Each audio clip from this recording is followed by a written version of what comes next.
Welcome to the Mental Workload Podcast by Self-Care Backpack. Hello listeners, welcome to this episode of the Mental Workload Podcast. In this episode I talked to Cassandra Leung all about self-care, getting back into work after a period of ill health, balancing community with rest, all sorts of good stuff. It's a good episode, which I know I say every episode, but every episode is a good episode, so I'm going to say it. As always, reflection prompt at the end to help you take some learning away from this episode.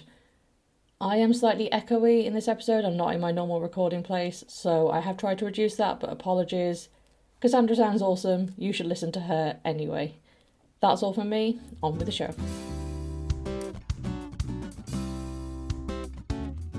Hello everyone, welcome to this episode of the Mental Workload Podcast. This episode I'm here with Cassandra. Thank you so much for coming on and spending some time with me this morning.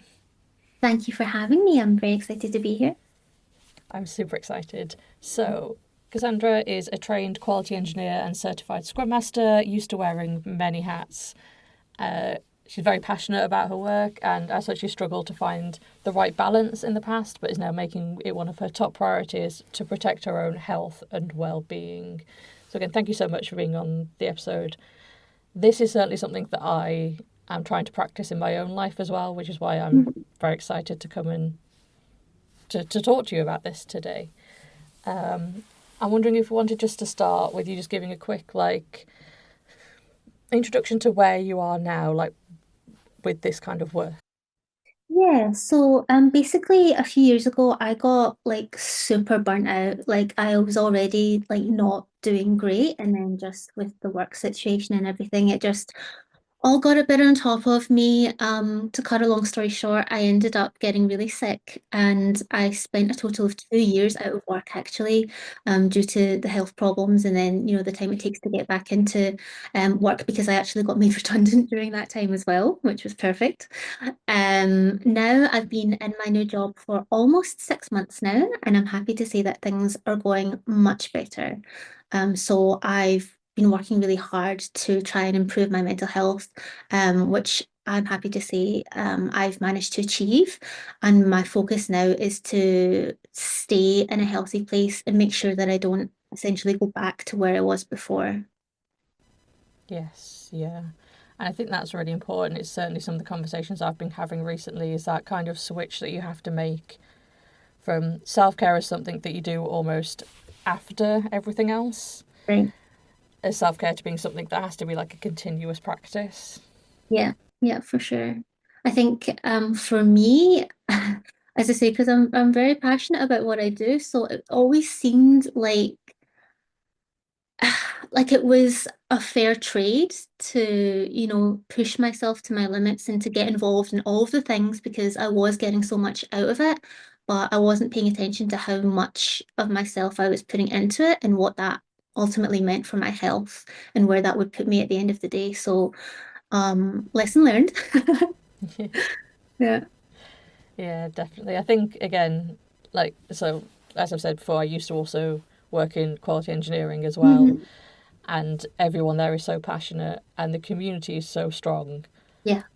that you do want to be a part of it, but that also means that sometimes you just, because you're enjoying it so much and you're getting so much out of it, you almost don't realise that it's still expending energy. You're still Yeah. taking time away from everything else to do this work, and it's not until it gets really bad sometimes that you notice that that's what you've been doing. Mm-hmm. Definitely. Like for me, obviously Corona was a really bad time for a lot of people, but for me it was almost not a wake-up call, but it was a good stopping point for me because before Corona, I was going to so many different conferences, doing all the things, as I say, really putting myself into basically everything that I came across, I was saying yes to. And that was way too much for me. So when Corona happened and things had to get cancelled and whatnot, kind of saved me a little bit from getting even deeper into that sort of place of just doing absolutely everything at 100% intensity and not slowing down at all. So now with me, like as I say, I've been in my new job now for almost 6 months. I'm getting back into the community, the online side of things as well. I applied for a couple of conferences, but I was very proud of myself because I decided not to apply for a third conference because they're all in autumn. And I thought, if in the unlikely event I get accepted for all of them or even two of them, that's already going to be a lot. So like there's no need for me to like push myself. Like there's I mean obviously it would be great to speak at that conference and to attend because I've heard good things about it, but I'm making better decisions about the that trade that I was talking about, like how much it would cost me. And as good as the returns would be, I'm not willing to put in that personal health investment at this point, which I think was a really big step for me to acknowledge that that's the choice I was facing and to make the right decision about that. Yeah, no, definitely. It does sound like a good choice, and I definitely relate with the wanting to apply to like all the conferences. There's almost that for me anyway. There's this thing of like the chances of you getting into all of them are like slim to none. So you may as well apply to more Right. because you spread it. And I'm like no, because even if two of them are in like the same month, hmm that's gonna absolutely ruin me for a month afterwards. Unless there's so many of them happen in like October, November, and then it's Christmas, and then it's New Year, and that it Yeah, just a slippery slide down. for sure. And it's not even just like the event itself. Like, what also stopped me in my tracks a little bit. I saw some posts in I think Mastodon a couple of weeks ago when someone was saying something about regretting the fact that they'd submitted so many talks, like so not just to different conferences, but to different talks. So it's also then preparing that new material in the months before the talk, having to rehearse it and everything like that, not getting them confused if you're doing two different talks at two different events. So yeah, it's a lot. As you say, it takes a while after the fact to recover from all of that. But of course, then in the meantime, other things have come up that you may or may not have said yes to, which kind of piles more on your plate. And it's sort of like, when do you get that time to just relax a little bit and to calm down? Yeah, definitely. Yeah, that balance is really difficult to get, I think. And that kind of leads me to another next point that I kind of want to talk about, which is kind of making that choice to prioritize self care and fit it around things that you kind of have to do and want to do. hmm Like I know when I first started doing this, I went from like not doing self care until after I was really really tired and needed it hmm to being so strict with it that I almost turned it into another task on my to do list. Right. You know what I mean? And put so Not much pressure on self-care myself anymore. to yeah. Yeah.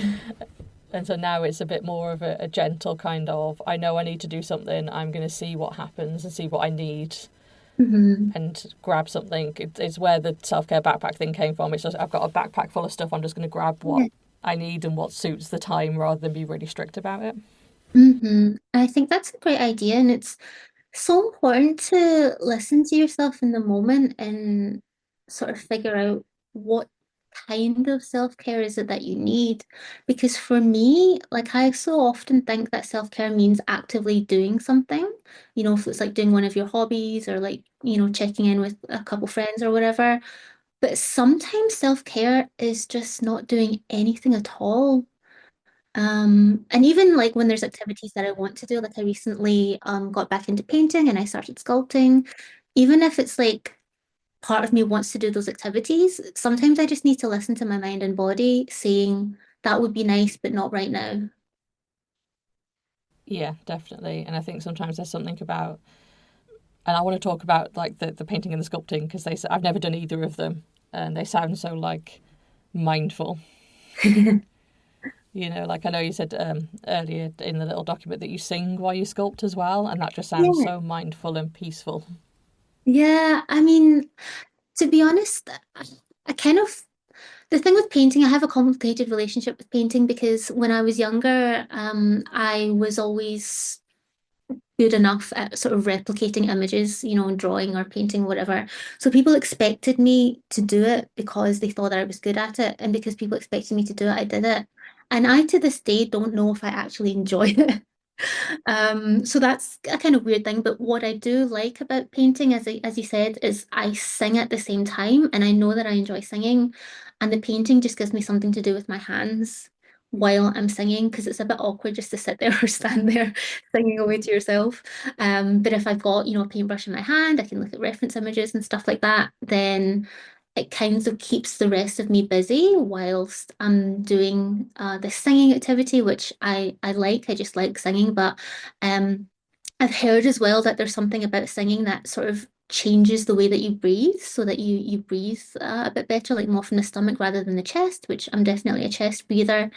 And apparently it does some sort of vagus nerve stimulation, which I don't really understand, but I hear it's a good thing. Yeah, yeah. And even if it doesn't, again, just that being connected to your breath a little bit more, I find really Yeah. helpful. Just doing that deliberate practice. Yeah. And I have always had somewhat of a connection to music. So depending on what mood I'm in, what I'm singing, and the type of vocals it is, it just makes me feel better. So yeah, I think it's for me, certainly it's rare to find something like that where I just feel better when I do it. But what's also interesting for me as well, I notice that when I sing, I feel better. But when I don't feel good, I don't sing. So then I don't feel better and I just kind of get in this cycle. So sometimes I do have to not force myself, but just push myself a little bit to start singing and then I get into it and then I sort of start to get the benefits that I usually do. There is definitely something to be said about sometimes having to just push yourself a little bit harder to do the thing that you know that you both enjoy and will make you feel better. Yeah, it's really hard, like if you're not in a very good place. Like one thing that I really struggled with is that my mind body connection just wasn't there. So even if in my mind I said to myself I would like to paint today, I would like to sing today, whatever the thing was, I just physically couldn't get my body to do it. And talking about, self-care and listening to your body, even for things like, going to the bathroom or having something to eat, was again, I couldn't physically do it. So I think, as you say, it is important to somehow find the way just to like get over the initial hurdle. And then I find once you get going, it's easier to keep going. Yeah, definitely. Sometimes I've been talking a lot recently about like just lowering that initial hurdle as Hmm. much as possible, just make it as easy as possible. I do it by making my like list of self-care activities really visible, Hmm. like just put things on walls that I have there just of like this is some self-care stuff that you need to do or you can do and just like try and so I'm not thinking about what to do, I'm just looking and the piece of paper tells me what to do. Right. But it is difficult, especially as I said, similarly, mind body connection. It's taken me a long time to even figure out those signals, Hmm. and, Yeah. and learn to read them. It really is a process of almost getting to know yourself on that deeper level, right? It is. And I think for me, what's been really interesting, like on my journey, let's say, is like the concept of self-care to me was kind of something that I've heard of factually, but I never did it and I never really saw it. So I didn't fully understand what it was about. So that made it hard for me to say, like, yeah, I'm going to try and get better at that because I wasn't doing it at all. And I think that can be a bit of like an awkward and unknown phase of just figuring out what does self-care mean for me? What does that actually look like? Because in the beginning I was kind of like, is this it? Am I doing it right? Like, someone tell me what it's supposed to be. But I think that actually once you start doing things that are good for you and that do give you something back, then you will start to feel it somehow. Like it might be hard to hear it at first. But it does start to come, and of course, self-care looks so different for so many different people. So it's not unfortunately so easy as just doing what someone else is doing and then you feel the same way, but definitely like trying out different things, just experimenting with it and seeing, what does give me the thing that I want. As I say, for me, sculpting I definitely like, which is great. That's really nice. Painting, I still have no idea if I like that, but at least I can sing whilst I do it, and so that is good enough for me to do it. Yeah, yeah. I think that's really that kind of awareness of, I don't know if I like this thing, but it enables me to do something that I do like. You know, it's really important to have that kind of thing. Yeah. It's like reminds me when I love listening to audiobooks. It's how I get through like 90% of the books that I get through. Like I Mm. read 40, just over 40 books last year, and people are like, Wow. yeah, it's like, how do you do it? I'm like, yeah, audiobooks. Yeah. When I'm doing chores, when I'm walking, if I can listen to an audiobook, I've got an audiobook in my ears. Yeah. And it's like, I don't like doing chores, but if I can listen to an audiobook, at least then I can do that. And then future me has a clean kitchen to work with, which enables me to cook, which I do enjoy doing, you know? And so it's kind of that, almost like that kind of stacking up for me of self care to make it easier. Yeah. I think that's a really good idea to kind of keep in mind, like what certain activities or whatever will enable you to do and the benefit that you'll get from it afterwards. As I say before, I wasn't thinking so much about like what I was putting in. But with self-care, I feel like I don't know, it just feels different. Like as I say, I got a lot from, doing stuff in the community, speaking at conferences and stuff like that. But um I think the difference is that with the stuff that I was doing, let's say externally, I was focusing a lot on the I don't want to use the word greater good, but do you know what I mean? Like the greater good, the wider impact that it would have and how I'm like contributing and that I don't want to let people down and whatever. But I think with self-care, it really is just about yourself. What are you getting just for you and for no one else? And that's something that I also learned recently in terms of again just going back to the painting. Like I'm someone who finishes things and I'm someone who if I said I'm going to do something then I'm going to do it. But I a couple of weeks ago had this painting that I'd spent quite a few sessions on and then it got to the point where it was say like 80% finished and I just didn't want to do it anymore. I felt like I had to. And my partner, who is very good at these things, he said, well, for me, there's two things. Like, there's one, are you actually wanting to do it? Like, will you enjoy the process of doing it? And two, are you going to learn anything from doing it? Like, if you don't enjoy it, will you at least get something else? I said, well, I don't think so. And he was like, well, then just don't do it. Don't finish it. And that was just so brilliant in its simplicity, yet I had never considered it as a possibility that I can just choose not to do it because the painting wasn't for anyone or anything. No one would know apart from me and him whether or not I'd finished it. And there was absolutely no consequences. It was just this arbitrary rule that I'd set for myself that if I started it, I had to finish it, even if I didn't want to. Um, but after talking to my partner, who's very clever, I was just like, okay, I'm not gonna finish it. And to be honest, it felt great to not finish it. It felt really nice. That's a lovely story, and it sounds like, yeah, you learnt more from not finishing it than you would have done from finishing it. I did. I did. And it's these little exercises that I'm sort of looking out for opportunities just to do something different to what I did before. And I think, similarly to what you're saying about self-care, like breaking it down into smaller steps, I think changing your way of looking at things is also just down to those little small decisions that you're making all the time that maybe on its own isn't such a big deal, but what it represents or what it adds up to, like in combination with all the other like small changes that you've made, I think that's what really makes a huge difference. And for me, it's like it's not night and day, honestly.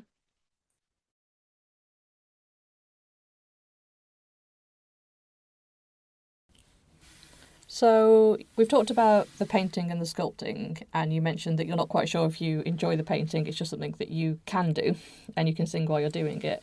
Mhm. And going back to what we talked about, like the mind-body connection, you said you definitely enjoy the sculpting, and I'm wondering what that difference feels like for you, and how you know there's a difference there. Well, that's a good question. It's kind of hard to describe. Like I mentioned earlier, self-care is different for everyone. And, I was sort of wondering, like, am I doing it right? What is it supposed to feel like? With sculpting, I've always wanted to try it, but I was always too scared to because I don't know, it's just one of these, again, one of these imaginary hurdles that I had in my brain that it's not something that I was supposed to do.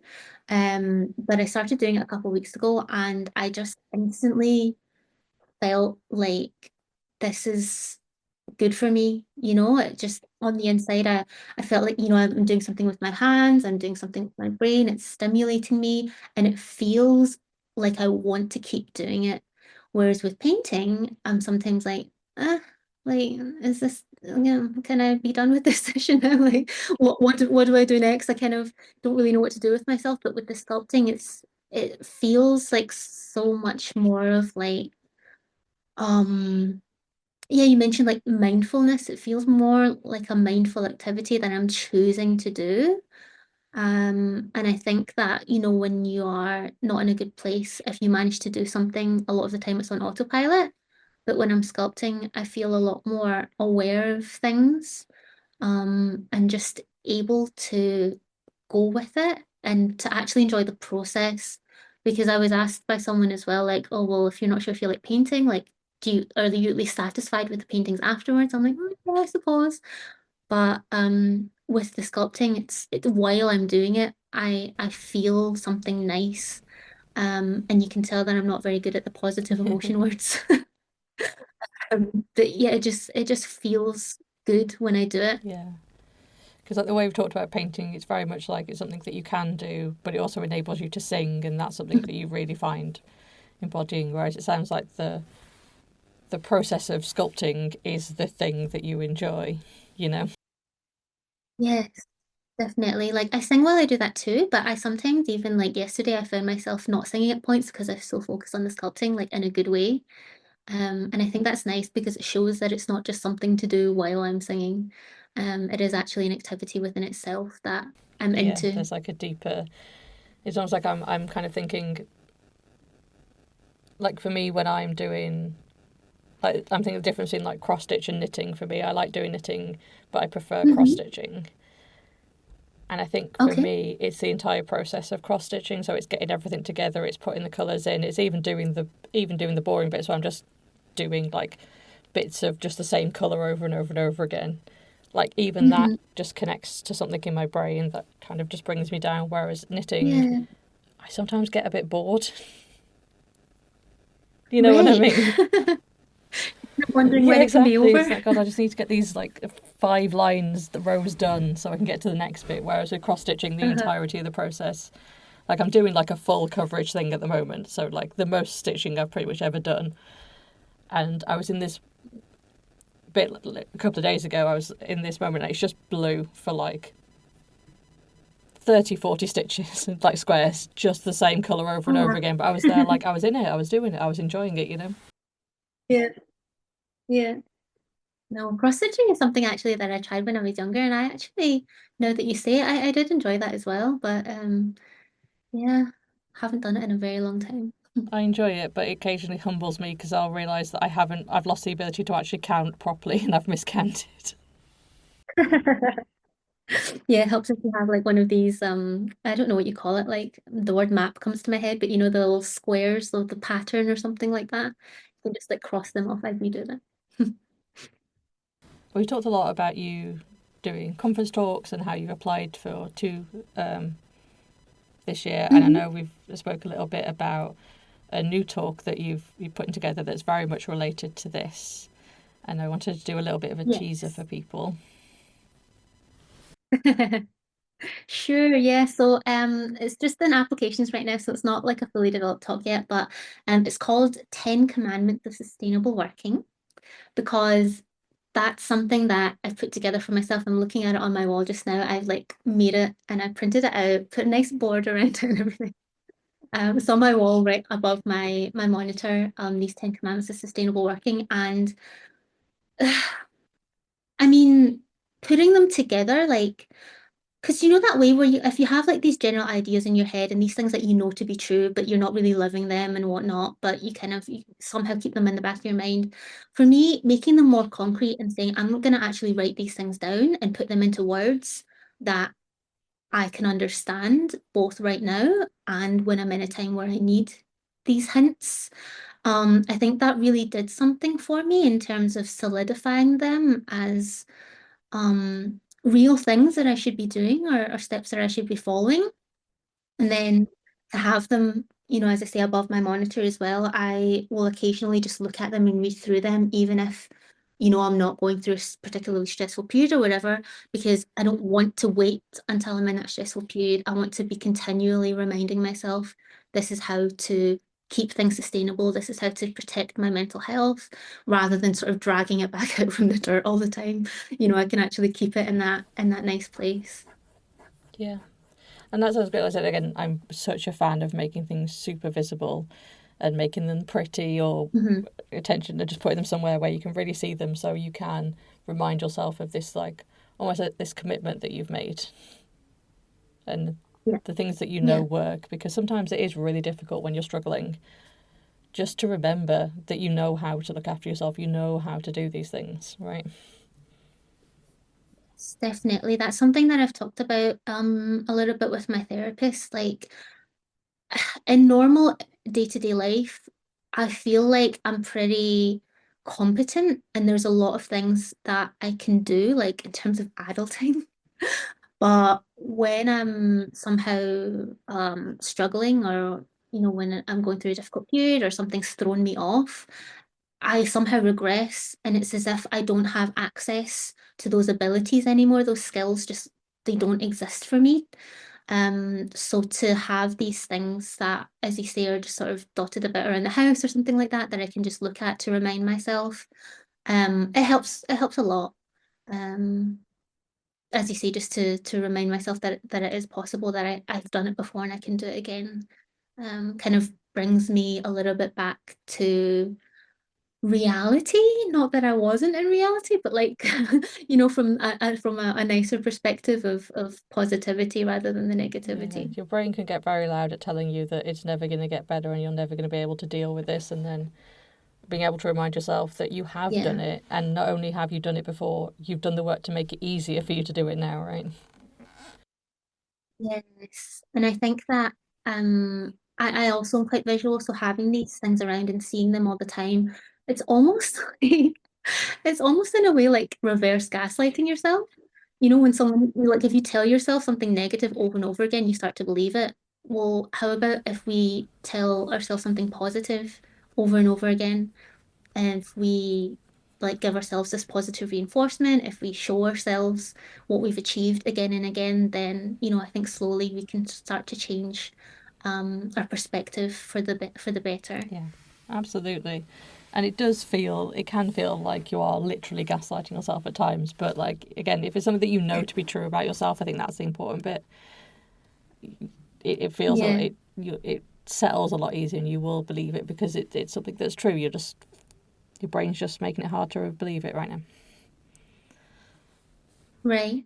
And I think for me as well, something that I try and do quite often, like when I'm struggling to believe nice things about myself, is to think about the things that I've done or my situation as if it was a different person, and how would I perceive it if that was a friend or if that was, a colleague or someone else in the community?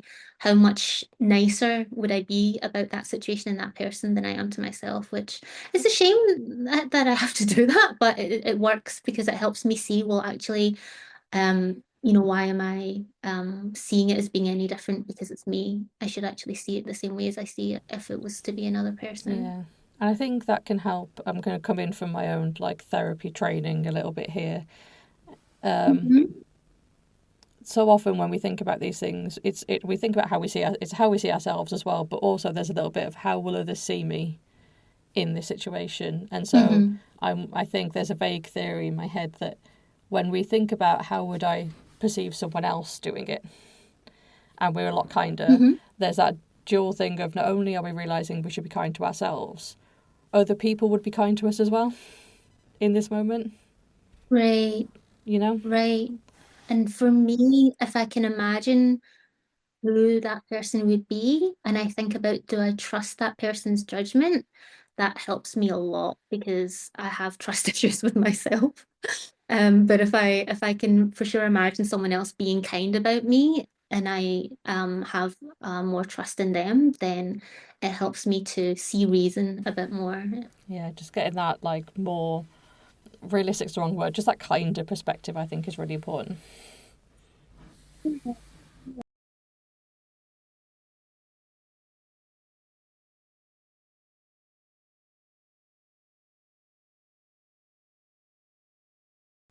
Yeah, I think we've really spoken a lot about finding out what feels good for you essentially, and using that Mhm. alongside getting back into work and getting back into the community. And the word that comes to mind is almost like tempering that with the self care. You know, like Mhm. making it, because even though we're both doing less in the community and less doing that, it feels, to me anyway, when I started getting back into it, it feels much stronger. Right. It feels more intentional because you're making specific decisions about what to say yes to. And so it's kind of like, that way, what is it? I forget the analogy that I heard of, but for some reason toast and butter pops into my mind. So it's like, this idea of spreading yourself thinly, right? You can have like X amount of butter and you can spread it across three different pieces of toast, but it's not going to taste as good because you've hardly got any butter on there. But if you concentrate it on one piece and it's like a good amount for that one piece, then you enjoy that one piece better. And it's like it actually adds what you want it to add rather than just kind of being there but not really making a Yeah, difference. exactly. I love that analogy, absolutely. And I'm reminded as well, it's like it's in Lord of the Rings where uh, Bilbo describes himself as butter spread over too much bread, like just thin. Oh, that's a Yeah. funny coincidence then, because I've actually never seen Lord of the Rings, but that sounds like almost exactly the Yeah. same. So that's like the other end. Like you can choose to not spread yourself quite so thinly, right? And that's kind of what you're doing now in this process. Exactly, exactly. And what's kind of nice is that I don't have the feeling of that I'm not doing enough because I think before that was something that came up fairly regularly for me as well. Even though I was doing so much, it was always like, is it enough? But now I feel like I'm spending a good amount of energy on community stuff and on work stuff and, contributing and helping other people. But I'm also, for the first time, actually giving myself some of that energy and care as well. Something that was brought to my attention a few months ago, or maybe a few years ago by now. But whenever I found myself having energy, my first thought would be to spend it on someone else. And my therapist at the time had said to me, have you ever thought about keeping that energy for yourself? And I just had no idea what to say because the answer was no, but it felt like again, like it was so obvious, like, but I just had no idea that that was an option to keep energy for myself. So, now I feel like I'm able to do that, and I've been able to see the benefit of doing that in such a way that when I keep energy for myself, I don't feel bad about it. I actually feel really good about it. And that I would say is a big change for me as well. Absolutely massive change, because it is so difficult to not feel almost like selfish sometimes, to keeping it to yourself, especially when it Right. comes to like community stuff. It's like very much like I want to give back because I get so much from the community, and it's like, well, Mm-hmm. you can keep some of that energy, and that's fine. Yeah. And that's something that I'm trying to keep in mind as well is that, for those 2 odd years, I wasn't doing anything in the community at all because I physically couldn't. And so if I was to spread myself so thinly again and put in so much into external things again without putting anything into myself, all that's going to do is take me away from the community again so that I'm not contributing anything. So again, it comes back to this thing of being sustainable. Like you don't have to stop doing things altogether, but just do it in a way that is manageable and sustainable over time so that you don't need to, go full in 100% and then drop down to Yeah, nothing. absolutely. Because that kind of, your energy is a renewable resource, but you have to put in the work to renew it yourself. Otherwise, you're just going to run out. Mhm, for sure. Well, thank you so much for spending some time with me. I have had such a great time talking to you, Cassandra. Thank you. It's been really nice to come on the show. And I think we've we've touched on some really good points for people that people find really useful as well. It definitely feels like both of us are talking to like our past selves.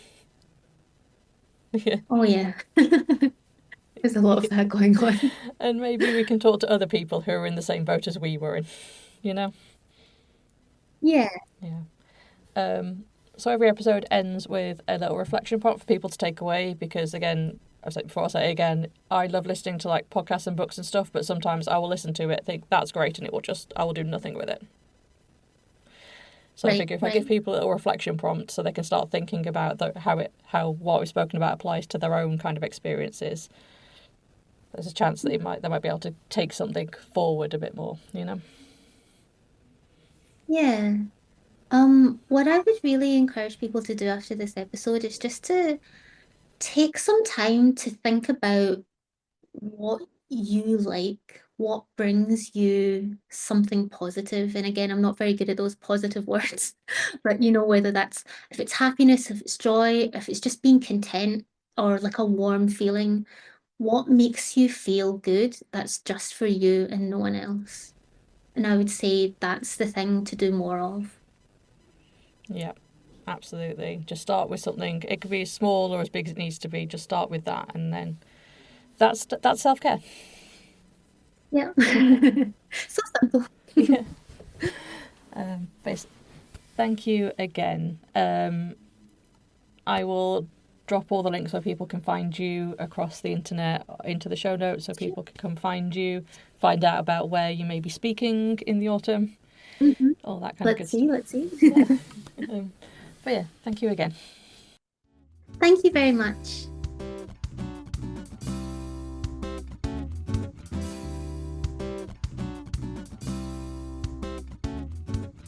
And that's it for this week's episode. I hope you enjoyed listening to it as much as I did making it.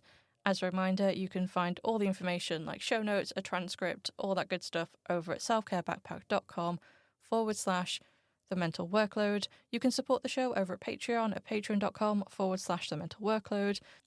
And if you want to say hi, if you have suggestions for topics or guests you'd like to see, you can drop us an email at mentalworkloadpod@gmail.com. That's all for now. See you in a couple of weeks.